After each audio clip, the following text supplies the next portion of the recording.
Ya, selamat siang pendengar. Di sesi maksi kali ini kita akan berjumpa kembali ya. Dan untuk siang ini kita akan ngobrol-ngobrol bersama RSUD Sleman, Daerah Istimewa Yogyakarta ya. Jadi untuk siang ini pendengar, saat ini saya sudah tersambung dalam Zoom meeting RRI Jogja ya. Dari RSUD Sleman, Daerah Istimewa Yogyakarta. Baik, kita akan berbincang ini tentang diabetes. Nah, seperti apa sih ya? Kita akan jumpai dulu ini sebentar ya. Oke, untuk siang hari ini mengenai diabetes.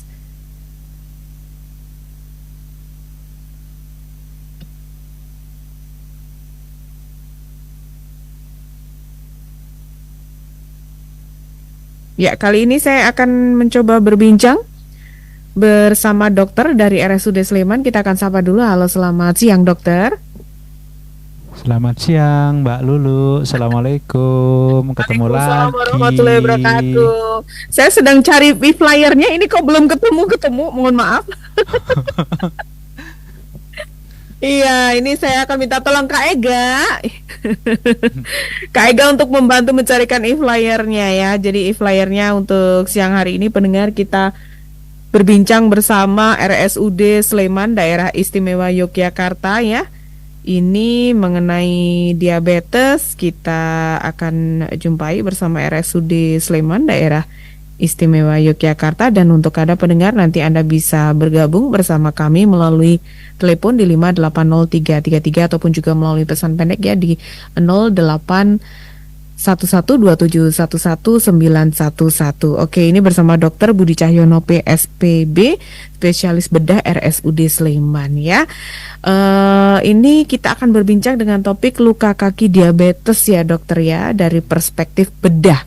Nah, sebenarnya kalau disebut luka kaki diabetes itu disebabkan karena apa sih ini dokter Budi? Mungkin bisa diawali dulu dengan cerita awal mulanya diabetes itu, kan banyak yang bilang itu adalah keturunan begitu ya dokter ya, silakan. Baik Mbak Lulu dan semua pendengar pemirsa streaming dari RRI Pro 1 dan juga sahabat setia RSUD Sleman, mitra kesehatan Anda yang saya cintai dan saya banggakan.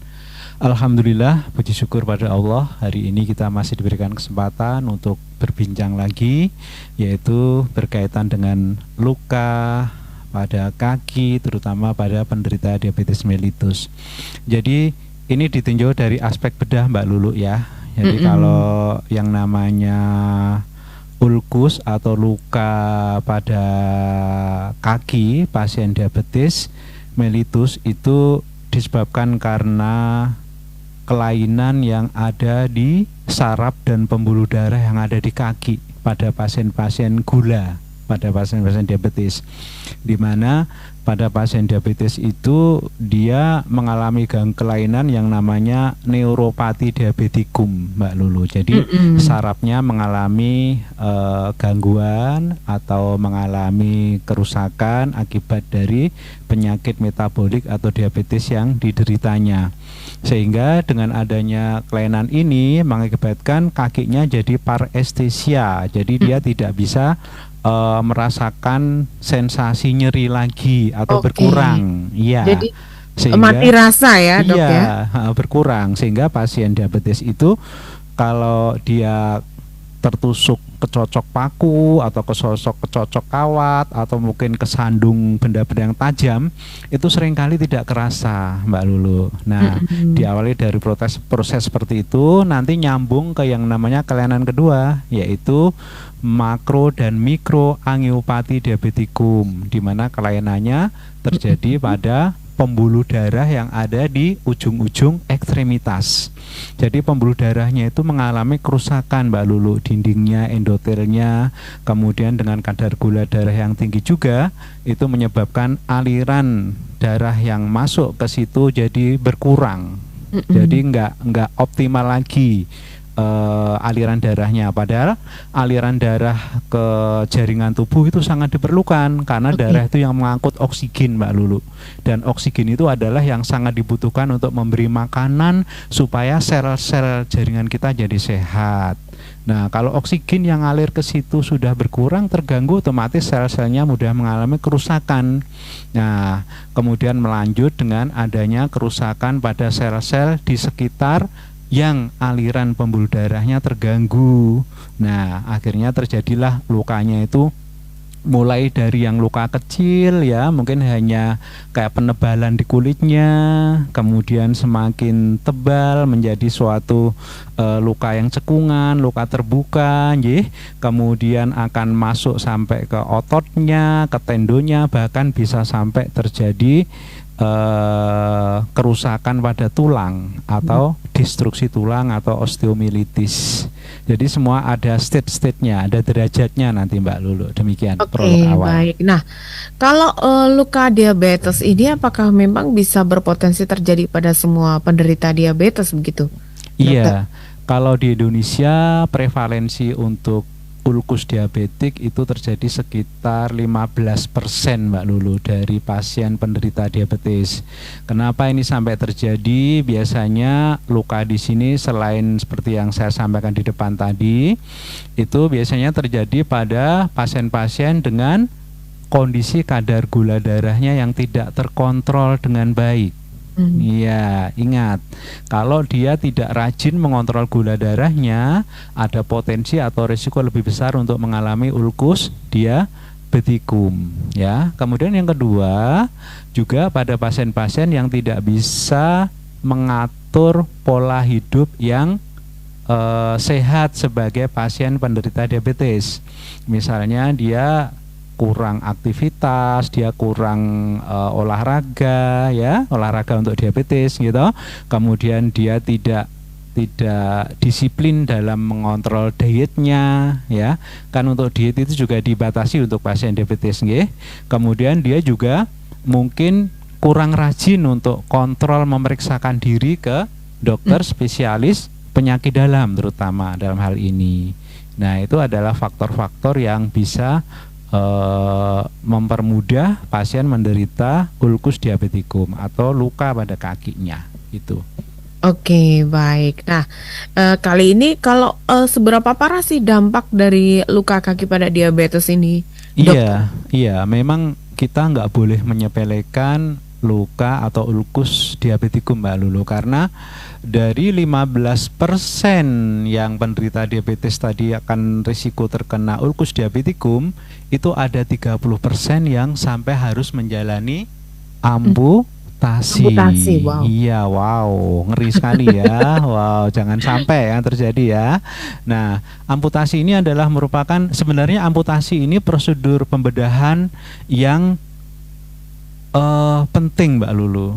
Kenapa? Karena pada ulkus diabetik yang sudah grade 5 ya, atau grade 4 dan grade 5, itu artinya infeksinya sudah sampai pada tulang dan jaringan kakinya itu sudah mengalami pembusukan atau mengalami gangren ya bahasa bedahnya. Itu kalau tidak diamputasi nanti pasien bisa terjadi sepsis. Ya, sepsis itu infeksi yang berat yang melibatkan sistem-sistem di dalam tubuh di mana bakterinya itu ngalir lewat aliran darah masuk ke seluruh tubuh. Ya, namanya septikemia, ya kan? Nah, kemudian kalau sudah sepsis seperti ini, nanti berisiko juga akan terjadi kerusakan pada organ-organ dalam tubuh kita. Misalnya ginjal, jantung ya, dan juga bisa mengganggu organ-organ, terutama organ yang bersifat pembuluh darah atau vaskuler ya, seperti itu. Nah, kalau tidak diamputasi, pasien sampai terjadi sepsis ya. Nanti kalau pasien DM itu kan, kalau sudah sepsis, pasien DM itu kan bersifat daya tahannya menurun. Dia mempunyai karakter imunokompromis atau dia daya tahannya itu tidak sekuat pasien yang orang yang biasa. Makanya dia akan mudah jatuh ke gagal organ multiple, sehingga nanti bisa mengancam jiwa Mbak Lulu, seperti itu. Bisa menimbulkan kematian. Jadi bisa sampai kematian ya. Ya. Baik, ini ada WA yang sudah masuk, saya akan bacakan dari Bapak Dedi yang ada di Sleman. Dokter selamat siang, mau tanya, kalau luka itu tidak diamputasi itu seberapa fatal sih ya akibatnya? Tadi baru saja sudah disampaikan ya, bisa menyebabkan infeksi di seluruh tubuh begitu ya. Nah, kalau sudah diamputasi, apakah nanti bisa muncul lagi luka diabetes ini begitu? Oke, baik. Pak Dedi ya, yang Mm-mm. ada di Sleman. Terima kasih Pak Dedi, pertanyaannya bagus. Untuk yang pertanyaan pertama udah dijawab tadi. Yang kedua, jadi amputasi itu suatu keputusan tindakan pembedahan yang tidak mudah, Mbak Mm-mm. Lulu ya. Tidak mudah kenapa? Karena untuk memutuskan amputasi kita harus pastikan dulu secara medis bahwasanya jaringan di situ betul-betul sudah gangren, sudah mati, sudah membusuk dan sudah irreversible. Artinya sudah tidak bisa dipulihkan lagi untuk jadi sehat lagi. Kenapa? Karena untuk gangren kaki yang membusuk pada pasien gula, di mana nanti kita akan cek kondisi pembuluh darah di kaki dulu, Mbak Lulu. Jadi kita cek kondisi vaskulernya, kita bisa pakai USG Doppler, kita bisa pakai arteriografi, yang non invasif biasanya kita pakai Ya. USG Doppler. Kalau dari USG Doppler nanti bilang, oh ini pembuluh darahnya hanya terjadi penyumbatan ringan atau mungkin hanya stenosis yang ringan atau belum terjadi penyumbatan yang total misalnya. Nah, itu kita masih ada tempat harapan untuk pembuluh darahnya kita santing. Jadi pembuluh darahnya kita kita istilahnya carikan, disambungkan dengan pembuluh darah yang sehat di dekatnya sehingga nanti masih bisa mengalir ke jaringan yang gangren tadi. Nah, itu biasanya nanti akan dilakukan oleh teman sejawat kita, dokter spesialis bedah, konsultan bedah vaskuler dengan teknik endovaskuler. Jadi nanti memperbaiki kondisi pembuluh darahnya pada pasien-pasien gangren yang di mana dari hasil imagingnya pembuluh darahnya masih bagus. Nah, Mm-mm. tapi Mbak Lulu, kalau dari hasil imagingnya sudah terjadi oklusi total, sudah terjadi penyumbatan total dari pembuluh darah yang harusnya memberi makanan ke jaringan yang gangren itu, disitulah kita untuk memutuskan, oh berarti ini tidak ada jalan lain kecuali kita harus amputasi, karena biasanya pasien yang sudah gangren kaki diabetikum gitu kondisinya semakin lemah, Mbak Lulu. Dia Oke. makin lemah karena sepsisnya tadi ya. Kemudian organ-organ dalamnya juga semakin menurun. Nah, ini bersifat source control. Source control itu kontrol yang kita lakukan untuk sepsisnya, di mana apabila jaringan yang busuk tadi kita buang, pasien akan bisa membaik, akan bisa sehat kembali. Artinya kita akan tindakannya bersifat life saving atau menyelamatkan jiwa dari pasien, gitu Mbak Lulu. Oke, ya, jadi ternyata itu ya. Nah, berarti kalau di sini masih ada potensi untuk bisa disembuhkan atau bagaimana nih prosesnya ini dokter supaya bisa pulih itu? Ya, tadi makanya kita harus tahu itu tadi derajatnya untuk ulkus diabetik ini ya. Makanya saya selalu menganjurkan untuk yang derajat 1 sampai 3 ya, itu harus jangan malas untuk merawat dan kontrol luka diabetiknya ya. Karena kita jangan biarkan derajatnya itu makin naik jadi derajat 4 atau 5 ya. Nah, maka dari itu ketika kita sudah melakukan perawatan untuk kaki diabetik secara rutin, secara optimal, kita kita bersihkan jaringan-jaringan yang nekrotik, jaringan-jaringan yang mati, yang menjadi sumber infeksi kita bersihkan. Biasanya nanti dia akan timbul granulasi jaringan yang muda, Mbak Lulu. Nah, kalau jaringan muda ini muncul, nanti kita masih akan bisa lakukan prosedur untuk menutup luka yang luas tadi dengan cara skin graft atau tandur kulit. Jadi banyak metode yang masih bisa kita kerjakan untuk menolong ulkus DM, gitu, Mbak. Ya. Nah, kalau untuk apa namanya istilahnya makanan-makanan gitu ya yang harus dihindari dari penderita diabetes yang memiliki luka itu seperti apa ya dokter ya? Ya, pada prinsipnya sama dengan penderita diabetes pada umumnya, Mbak Lulu. Karena apa? Mm-mm. Karena untuk pasien yang sudah mengalami luka pada kaki atau ulkus diabetikum ini, dia justru harus lebih aware terhadap kontrol dietnya, di mana regulasi pengaturan daripada gula darahnya itu sangat ditentukan oleh dietnya. Maka pasien yang taat terhadap diet diabetes mellitus, nggih, pada pasien gula nanti akan ada ahli gizi yang bisa menceritakan, bisa menjelaskan, oh untuk Bapak dengan kadar gula darah yang seringnya sekian, nanti perlu pola diet yang porsi kalorinya sekian, proteinnya sekian, kemudian lemaknya sekian gitu, nggih. Makanya untuk dietnya juga sama, tidak ada perbedaan. Kita tetap harus waspada, mengontrol, karena tujuannya apa? Tujuannya adalah untuk menjaga supaya kadar gula darahnya tidak terlalu tinggi.